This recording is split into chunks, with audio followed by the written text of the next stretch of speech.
The glass boardroom on the 32nd floor was where emotions went to die.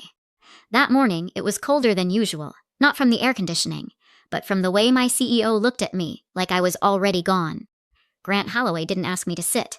He tapped a folder and said, "Serena, we're moving in a new direction." To his right sat Denise Park from HR, posture perfect, pen ready. To her right sat a man I'd seen twice in the hallway, Tyler Kane. Grant nodded toward him. "This is Tyler. He'll be partnering with you during a short transition." "Partnering," I repeated, because repeating a word buys you a breath. Grant smiled. "You'll train him to take over your role, starting today, and you'll handle it professionally." The humiliation hit first, sharp and clean. I didn't argue. I didn't beg. I asked, "Is my role being eliminated?" Denise answered before Grant could. "We're not using that terminology." Grant leaned back. "Your position isn't aligned with where we're headed. We need agility, fresh thinking."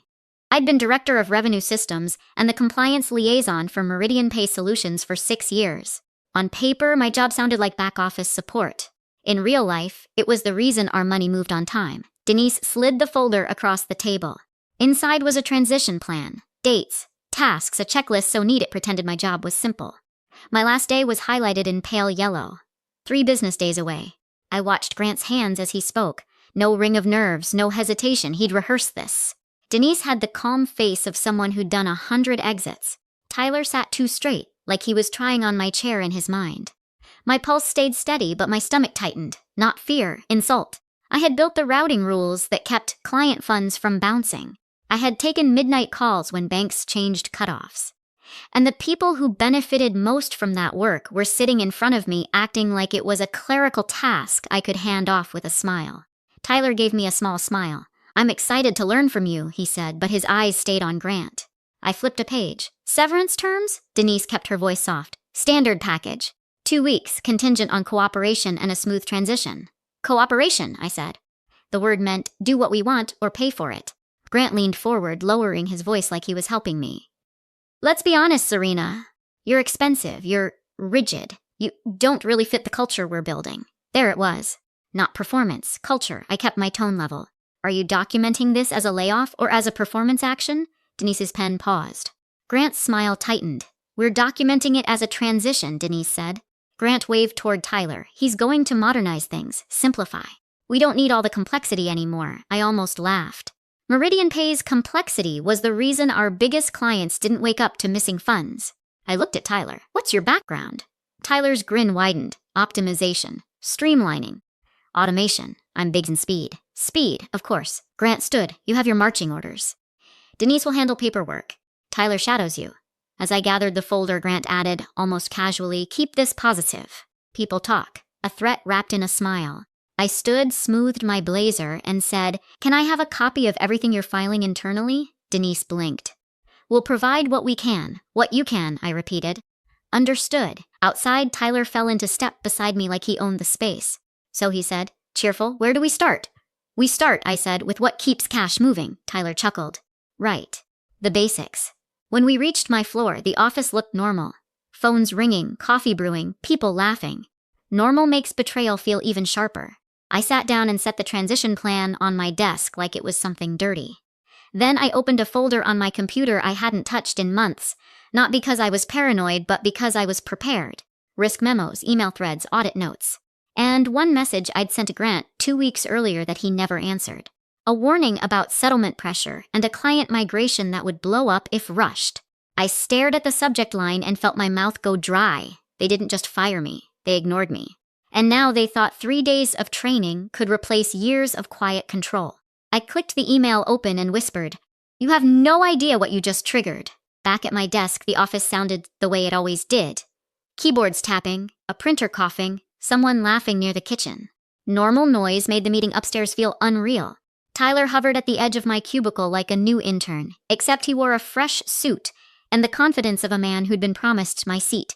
"So what's the main thing?" he asked. "Like, the important stuff in a few bullets." "A few bullets," I repeated, smiling politely. I pulled up the training calendar and spoke in clean steps. "We start with daily settlement monitoring, then exception handling, then client-specific routing rules." Tyler nodded fast, like agreement was the same thing as understanding. When 2 analysts walked by, he raised his voice. "Yeah, Serena and I are going over settlement controls. I'm going to streamline a lot of this, Serena and I, like I'd ask for a partner. I opened the transition documents and clicked into the internal routing notes. That's where I saw the first lie. HR had tagged my exit as performance-based transition, not restructuring, not role elimination. Performance. My throat tightened for 1 second. Then it loosened, because anger is useful if you keep it contained. Performance labels follow you. They shape how leaders talk about risk. They make it easier to blame you later. Grant wasn't just replacing me, he was building a story where I deserved it. I started a timeline in a blank document. Date, time, who said what, who was present. It wasn't dramatic, it was disciplined. I'd watched people rewrite history in real time. Tyler pointed at my screen. Is that the checklist? Can you send me that? This is my timeline, I said lightly. But yes, I'll send you the training plan. He laughed like he thought I was joking. When he turned to answer a Slack message, I opened my email and searched my sent folder. 2 messages jumped out, one to Grant and Finance, settlement pressure, North Pier cutoff risk. I'd warned that bank cutoffs were tightening and a rushed change could cause rejects and penalties. Another, client migration warning, do not accelerate without review. I'd listed the steps and approvals. No one replied. Not even received. Instead, they scheduled my replacement. I stared at those emails and thought about the small sacrifices I'd made without counting them. Holidays with my laptop open. Midnight calls where I whispered so I wouldn't wake my husband. The times I took blame in meetings, because it was easier than embarrassing an executive. Loyalty is expensive when only one side is paying. Tyler leaned in again. Quick question. If I'm going to learn fast, I need admin access. Otherwise, I'm just watching. He said it like it was obvious. Like I'd hand him a loaded weapon because he asked nicely. My face stayed calm. Admin access meant control, over settings that touched real client money. The company had controls for a reason. I nodded once. I'll submit the request through the proper process. Perfect, he said. Appreciate it. I opened the access request form. My cursor hovered over the approve button. I could feel Tyler watching my hands, waiting for the instant I'd make his life easier. I kept my movements slow on purpose. If they wanted control, they could earn it the right way, with signatures, logs, and accountability. I didn't click, not because I wanted revenge. Because I wasn't going to be the person who handed them a disaster and then got blamed for the smoke. I saved the request as a draft, took a slow breath, and looked out across the floor. Grant thought he'd put me in a corner, but corners are where you can see every exit. And I was already choosing mine. People hear payments company and imagine a simple thing. A customer swipes a card, money moves, everyone goes home. That is not what Meridian Pay was. On paper, we were a B2B payments platform. In reality, we were a living chain of bank cutoffs, fraud filters, client rules, and compliance triggers that had to work perfectly every day, or the whole business started bleeding. The executives loved to call it automated. They said it in meetings like it was a magic spell. But automation isn't safety. Automation is just speed with a blindfold. What kept Meridian Pay stable wasn't the dashboard Tyler had been admiring. It was the guardrails underneath it. And I had built most of them quietly over years, after outages, after audits, after late-night calls when executives suddenly remembered my number. Tyler didn't know that. Grant didn't respect it. And Denise was treating the transition like it was a role in the marketing department. That afternoon, Tyler sat beside me with a notebook open like a prop. So the system runs batches, right? He said. Like it just sends them. It runs batches, I said, because it's told exactly what to send, when to send it, and what not to send. He frowned. But if something fails, doesn't it fail over? It does, I said. If the failover is configured correctly. I watched him nod again, still not asking the right questions. So I opened the internal documentation folder and scrolled to the part nobody ever read unless something was on fire: settlement routing and emergency failover procedures. The core of our revenue engine was a routing library that decided where client funds went, how they were grouped, and what bank schedule they followed. It wasn't something you played with on day 2. One wrong setting could delay millions in settlements, trip penalty clauses, and trigger chargeback spikes. But the real dependency wasn't even the library. It was the signing keys. To keep things secure and auditable, settlement changes had to be signed, like a digital stamp that proved who approved it. Those keys were locked under a controlled process, dual authorization, documented approvals, and one accountable owner tied to compliance. That owner was me, not because I was power-hungry. Because after our last audit, the auditors demanded a single named person with accountability. I passed that audit. I built the controls. I took the responsibility. And now Grant was acting like he could just slide my job across a table like a folder. Tyler pointed at the screen. So you can just give me the keys, right? I didn't laugh. I didn't snap. I just said, no, not without the process. He leaned back, annoyed. It's weird that one person holds that much control. It's not control, I said. It's accountability. There's a difference. He didn't like that answer. And then there was North Pier Logistics, our biggest client. Their volume alone could make a quarter look good or terrible. North Pier had been burned by a previous vendor years ago. They came to us with a clause I still remembered because I'd fought to keep it manageable. Any material settlement change required named oversight. My name was in the appendix. I wasn't special. I was consistent. I was the person they trusted not to gamble with their money. Grant didn't seem to know that. Or worse, he knew and didn't care. Later, when Tyler walked off to brag to someone in the hallway, I opened the board policy binder on my laptop. I searched one phrase I'd memorized after watching a different executive implode years earlier: material operational risk. The policy was clear. If a change could impact client funds or settlement reliability, it had to be disclosed to the audit committee within 24 hours. I stared at that line until it stopped being just words. 3 days wasn't training. 3 days was negligence with a calendar invite. And the people doing it were smiling like they'd won. I leaned back in my chair and whispered, so softly nobody could hear me, okay, if you want to play this fast, we're going to do it by the rules. I made a decision that night when I got home and set my badge on the kitchen counter. I wasn't going to sabotage anything. I wasn't going to accidentally break a system and call it revenge. If Meridian Pay fell, it was going to fall because the people in charge chose arrogance over process. My job was simpler: stop being their invisible safety net, and document everything like I was preparing for court. The next morning, I walked in like nothing happened. Same calm face, same steady voice. Tyler was already waiting at my desk with coffee in hand like we were friends. I made a list, he said, waving a page. Top things you need to teach me. I glanced at it. It was all surface level. Dashboards, report schedules, where things are. Not a single line about change control. Not a word about client clauses. Great, I said. We'll start with Module 1. Module 1? He repeated, like the idea of structure offended him. Yes, I said, opening my laptop. Daily settlement monitoring and exceptions. I built the training into clear modules on purpose.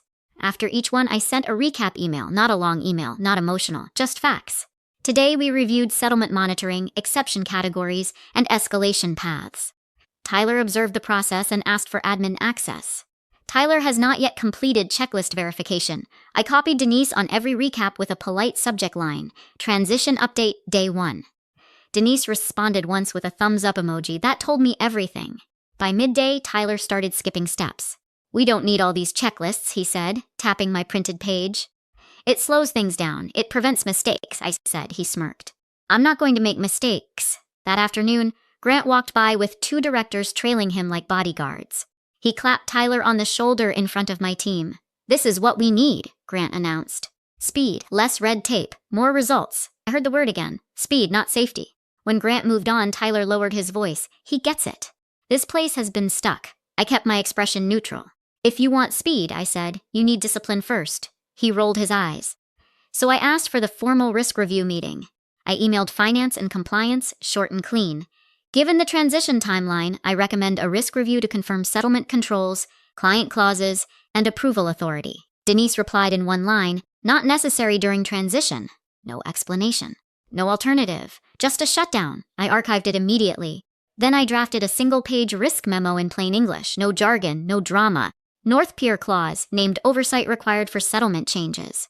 Signing keys, controlled process, dual authorization, accountable owner. Board policy, material operational risk disclosure within 24 hours. Exposure. Settlement delays can trigger penalties, withheld processing fees, and chargebacks. I didn't blast it to the company. I didn't wave it in Grant's face. I sent it to internal audit, the mailbox that fed the audit committee's official log. That was the point of governance. If the company wanted to pretend they didn't know, governance made that harder. By late afternoon, Tyler finally got partial access, limited permissions, not the full keys. He spun in his chair, smiling like he'd won a prize. See, he said. They trust me. I didn't correct him. I didn't warn him again. I just looked at the permission level and thought about what it meant. They weren't trusting Tyler. They were rushing, and rushing in my world wasn't a personality flaw. It was a measurable risk with a dollar sign attached. Tyler leaned closer. Tomorrow, he said, we move fast. I'm going to start improving things. I watched him walk away, shoulders squared, already imagining the praise. Then I opened my sent folder, checked that my recaps were there, and saved one more copy of the risk memo. My hands were steady, my voice was steady. But underneath it, the truth was sharp enough to cut glass. They thought they were replacing me. What they were really doing was removing the last person who knew where the floor could drop out. And they were calling it progress. The next morning, Grant called an all-hands. Not a small team meeting. A full company gathering with a slideshow, catered pastries, and that bright, forced energy leaders use when they're about to rewrite reality. I stood near the back, coffee untouched, watching people file into the large conference space. I could feel eyes on me, quick looks, then polite avoidance. Nobody wanted to be caught caring. Grant walked onto the little stage like a man announcing a victory. Meridian Pay is entering a new era, he said. Operational modernization, faster execution, clear ownership. Then he clicked to a slide with a photo of Tyler. And I'm excited to introduce Tyler Kane as our new leader of revenue systems. A few people clapped. Confused claps. The kind you do because everyone else is doing it. I was still in the room. Grant didn't say my name once. Not a thank you, not a transition acknowledgement. He acted like the last 6 years were a software update he'd just uninstalled. Tyler stepped up beside him, smiling wide. We're going to simplify a lot, he said. We're going to remove complexity. We're going to increase cash velocity. Cash velocity. That phrase always sounds smart to people who don't have to clean up the mess. After the meeting, Tyler moved like a man with a new badge. He walked faster. He talked louder. He stopped by desks and said things like, "We're changing the way we do things." Around lunchtime, he called me into a small conference room with a screen already lit up. "I've got an improvement," he said, tapping a chart. "North Pier settlements. If we adjust timing, we can get them processed earlier. Looks better on reports. Helps cash flow." I stared at the settings he'd pulled up. My stomach tightened again. Not panic, recognition. North Pier's bank rejected early batch submissions under certain fraud flags. They always had.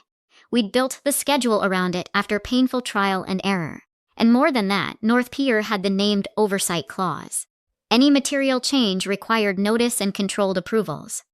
Tyler was about to touch the exact corner you don't cut. I kept my voice level. That change needs a risk review and client notice. Tyler sighed like I just told him the sky was falling. "It's not a big deal. It's a timing adjustment. It's a material settlement change," I said. "And my name is tied to oversight in their contract." He blinked. "Your name is tied to what?" Before I could answer, Grant stepped in. He must have been monitoring the room schedule, or maybe Tyler had already bragged about the plan. "What's going on?" Grant asked. Tyler smiled quickly. "I'm improving North Pier settlement timing." Grant looked at me. "And Serena is concerned," he said, like it was a personality trait. "I'm stating requirements," I said. "This touches controlled approvals." Grant's face hardened. He didn't raise his voice. He didn't have to. "You're not in charge anymore, Serena." The room went quiet for half a second. Tyler's smile flickered, then returned. Grant continued, "We brought Tyler in for speed. We're done being slowed down by cautious thinking." That sentence landed like a stamp on my forehead. Obstacle. I nodded once. Understood. Then I did the most important thing I could do in that moment. I documented it. After the meeting, I sent a short email to Denise and Grant. Nothing emotional. Just a confirmation. Per today's direction, I am not the final approver for settlement changes. Please confirm who holds final approval authority during transition. I hit send. Tyler, meanwhile, pushed forward. He told Denise he needed full authorization to execute improvements. Denise wanted this transition to look smooth. She wanted Grant to feel supported. She wanted the company to believe HR could replace anyone. So she started expediting. By early evening, I was packing up my laptop when an alert popped on my monitor. Small anomalies. Minor rejects, not catastrophic yet. A few settlement batches were hitting exceptions they normally didn't. It was the smell of smoke before fire. Tyler walked past my desk, whistling softly, like the day had gone perfectly. I watched the alert pulse once more and whispered, so only my screen could hear me. "This is day 2. Day 3 started quiet. Too quiet. The kind of quiet that makes you check your phone before you even take your coat off, because your instincts are already awake. The office looked normal. Bright screens, friendly hussos, somebody microwaving oatmeal. Then finance called. Not an email, not a message, a call. "Serena," the CFO's analyst said, voice tight, "settlements are delayed. We're seeing holds." Can you look? I didn't answer yes. Not yet. I'm in transition, I said carefully. Who's leading revenue systems now? A pause. Tyler, she admitted like it hurt to say. Then Tyler needs to look, I said. Before I could even hang up, customer success pinged me. North Pier was seeing failed batches. Their team was concerned. Concerned was a polite word for furious. Then risk joined the pile-on. Chargebacks were spiking. Exception queues were filling. The system wasn't self-healing. It was choking. Tyler appeared at my desk 10 minutes later, smiling too hard. It's probably a temporary bank delay, he said. These things happen. His hands shook when he tried to hide them. Grant stormed out of his office like a man late to his own emergency. He didn't look at Tyler first. He looked at me. Why is this happening? He demanded. That question wasn't about causes. It was about blame. Denise showed up right after him, pulling me toward a small side room like she was saving me from the crowd.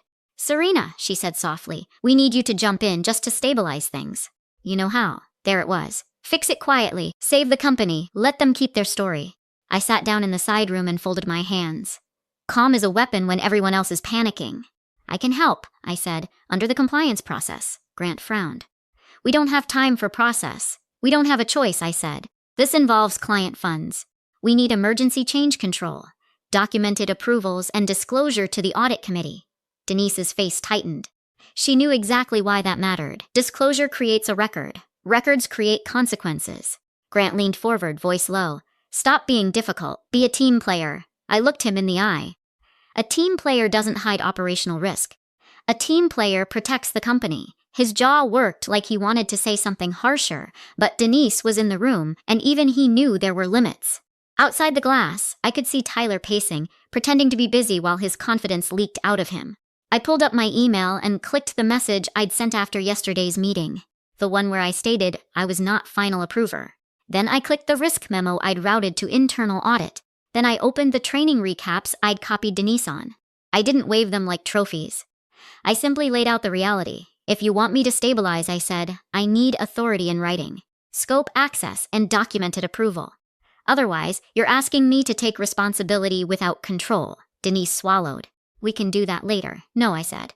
Now, because later was how disasters got assigned to the nearest scapegoat. While we argued in that small room, the losses started turning into numbers. Penalties. SLA breach warnings, withheld processing fees, each one was a clean slice. Millions wasn't a headline yet, but it was forming quietly, precisely, like a bill printing itself. Then my inbox chimed, a new email from North Pier's CFO. The subject line was a single word, urgent. The body was one sentence, who authorized this change, and she had CC'd their legal counsel. I stared at the CC line until the air felt thin. Now it wasn't internal, now it was real. The moment North Pier's legal counsel was copied, the company stopped pretending this was a temporary delay. Within 30 minutes, Denise sent a calendar invite titled, Emergency Client Call, North Pier. No agenda, no prep. Just a time, a link, and panic hiding behind corporate formatting. I didn't rush. I didn't slam my laptop shut and sprint like a hero. I walked into a small conference room, closed the door, and opened my notes the way I always did, like I was stepping into a deposition. When the call connected, I recognized the voices instantly. North Pier's CFO, Marla Vance, sounded calm in a way that meant she was furious. Beside her was their attorney, Daniel Cho, who spoke like he'd already decided someone was lying. On our side, Grant joined first, breathing a little too hard. Denise was there, overly polite. Tyler logged in a few seconds later, silent. The CFO joined, and then 2 new names appeared on the participant list. Elliot Brenner, Audit Committee, Chair Jails Ruse, Board Member. That's when I knew my risk memo had landed exactly where it was supposed to. Nobody smiled. Marla didn't waste time. We had failed settlement batches this morning. We have delayed funds. We have penalties triggered. I want a timeline. What changed? Who approved it? And why we were not notified. Grant jumped in like he could talk his way out of physics. We're experiencing some unexpected friction due to legacy complexity. Stop, Daniel Cho said, sharp and quiet. I'm not interested in adjectives. I'm interested in facts. Grant's voice tightened. We're handling it. We have the team on it. Elliot Brenner spoke for the first time. Grant, answer the question. Who authorized the change? Grant hesitated just long enough for everyone to hear it. He tried to redirect. We recently transitioned leadership in that function. Janelle Ruiz cut in even colder. Name the accountable owner at the time of the change. That's the thing about board members on an audit committee. They don't care who feels embarrassed. They care who is going to cost them money in lawsuits. Grant cleared his throat. Tyler has been leading the optimization work. Tyler finally spoke. It was a timing adjustment. It should've helped. Marla's voice stayed steady. Should've. But it didn't. We have funds delayed. That's not an opinion. I waited. I didn't jump in early. I didn't interrupt Grant's attempt to steer the narrative. Because a liar with time will hang himself. Grant tried again. This system has had issues for years. Serena. He actually said my name like it was a stain. And that was my opening. I didn't raise my voice. I didn't sound emotional. I sounded like a person reading from a ledger. Here are the facts, I said. Yesterday, Grant announced Tyler Kane as leader of revenue systems during the all hands. Immediately after, Tyler proposed a settlement timing change for North Pier. I stated the change required a risk review and client notice due to controlled approvals and contract requirements. Grant tried to interrupt. Elliot's voice snapped. Let her finish, I continued. Grant's response was, quote, "You're not in charge anymore, Serena." After that, I sent an email to HR, and Grant confirming I was not the final approver for settlement changes and asking who held approval authority. I paused for half a beat, just long enough for them to feel the silence. I have the email, I said. Daniel Cho spoke. We will need that. I can provide it, I said, along with my risk memo that outlines the North Pier oversight clause and the controlled approval process. That memo was routed to internal audit. Tyler's voice cracked. I didn't know her name was in the contract. Marla's tone sharpened. Then why were you touching it? Tyler stumbled. It's automated. I thought it would. It's either approved or automated, Daniel said. It can't be both. The CFO on our side inhaled sharply like she'd just realized the size of the hole. Elliot asked, do we have audit logs for the change? I do, I said, because I had already requested them through the proper internal path. Not stolen, not hacked, logged. Grant made a small sound like annoyance. Serena, now is not the time to. Elliot cut him off. Grant, it is exactly the time. I didn't gloat. I didn't smile. I offered the clean resolution, the way you offer a life raft without asking who pushed you overboard. Here is what stabilizes this, I said. Freeze changes. Revert the timing adjustment under emergency change control. Notify North Pier formally. And assign a named accountable owner immediately, either me with documented authority and protections or an interim appointed by the board. Grant tried to override it. We don't need to. Janelle's voice stopped him like a door slamming. Yes, we do. There was a pause, the kind that makes your ears ring. Then Elliot said, Grant, step off this call for 5 minutes. Grant sputtered. Excuse me. Now Elliot repeated a click. Grant disappeared. The room felt different immediately, like someone had opened a window. Elliot's voice softened by 1 degree. Serena, stay. And I understood in that moment that the company had finally stopped asking me to save them quietly. They were about to save themselves publicly. The 5 minutes Grant was off the call felt longer than the last 3 days. Elliot and Janelle spoke with the CFO in short, direct sentences. They asked me only what mattered. What it would take to stabilize settlement reliability, what authority was required, and what disclosures were needed to keep them out of deeper legal trouble. Marla Vance didn't want apologies. She wanted guarantees. I will stay, she said. If Serena Caldwell is the named accountable owner again, and if we have a direct line to your audit committee until this is stabilized. Elliot didn't hesitate. Agreed. When Grant returned, his voice was tighter, smaller. He tried to reclaim control with formal words, but the room had shifted. By the end of that day, the board appointed an interim operations lead and placed Grant under review pending an independent investigation. Denise was reassigned, effective immediately. Tyler's access was removed until retraining and oversight. His new era lasted less than 72 hours. North Pier stayed, but under conditions written in plain language. My authority restored, emergency change control followed, client notices formalized. The board offered me terms. Reinstatement at a higher level, a retention bonus tied to stabilization, and, most satisfying of all, a written correction of the performance-based transition label. I added 1 requirement of my own. A signed statement that I had been removed from approval authority before the change, and that my risk warnings were received. They signed it because they had to. I didn't celebrate. I walked back to my desks and looked at the same transition plan that had tried to erase me. The yellow highlight on my exit date meant nothing now. Grant passed me in the hallway later and couldn't meet my eyes. Tyler stared at the floor like it might open and save him. 3 days ago, I was told to train my replacement. Today, the board asked me to rebuild trust and protect millions. And I did it the only way that lasts in corporate life. I kept receipts. I followed the rules.